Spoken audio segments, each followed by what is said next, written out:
యెషయా గ్రంథము 51వ అధ్యాయము 7వ వచనంలో వ్రాయబడినటువంటి మాట, నీతిని అనుసరించు వారులారా నా మాట వినుడి, నా బోధను హృదయమందు ఉంచుకున్న వారులారా నా మాట ఆలకించుడి. మనుషులు పెట్టు నిందలకు భయపడకుడి, వారి దూషణ మాటలకు దిగులు పడకుడి. నిందలు అనగా అర్థం ఏంటంటే, నీవు చెయ్యని పనిని, నీవు పలకని మాటను, నీవు చెయ్యని క్రియను, ఇది నీవు చేశావు అని నీ మీద వేయడమే నింద. ఇటువంటి నిందలు వచ్చిన సమయంలో మనం ఎంతో బాధపడి, నేను ఏ తప్పు చేయలేదు, నిష్కారణంగా నా మీద నిందలు వేశారు అని మనం కూడా మన నోటిని వాడి నానా రీతులుగా వీధుల పెట్టబడి గొడవలకు దిగుతాం. ఈ నిందలు వచ్చినప్పుడు మీకు దిగులు వస్తుంది. ఈ దిగులు వచ్చినప్పుడు మీరు తిరగబడి మాట్లాడి గొడవలకు ప్రారంభం చేస్తారు. దీని ద్వారా దేవుని బిడ్డలుగా ఉన్నటువంటి మీరు నా మాట విని కూడా, నా బోధ విని కూడా నా ప్రకారం నడుచుకునే వారులైతారు.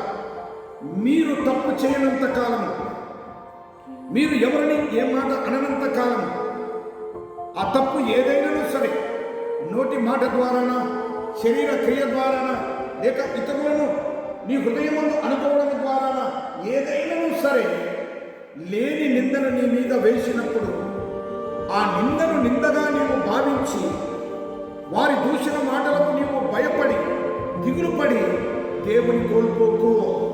నీవు తప్పు చేయలేదు కనుక దేవుడు ముందుగానే నిన్ను హెచ్చరిస్తున్నాడు. మనుషులు వెయ్యి నిందకుడు భయపడవద్దు. నింద వేసిన నీవు చెడ్డదానివని కాదు కానీ, చెడ్డవాడమని కాదు కానీ, కారణం లేకుండా ఏ నింద వేసినా ఆ నిందకు నీవు ఆస్పదము కాకూడదు. ఎవరు ఎన్ని అన్నను, ఏ నిందలు వేసినను, ఏ మాటలు మాట్లాడినను ప్రభు వైపు చూస్తూ ఉండు. ఒక దినము అద్భుత రీతిగా దేవుడు నీ నిందలను తొలగిస్తాడు, నీ బాధలను తొలగిస్తాడు, నీ కష్టాలను తొలగిస్తాడు, నీ శ్రమలను తొలగిస్తాడు, నీ కన్నీటిని తొలగిస్తాడు. అటువంటి దేవుని నమ్ము, అటువంటి దేవుని ప్రార్థించు, అటువంటి దేవుని యొక్క గొప్ప శక్తిని నీవు పొందు.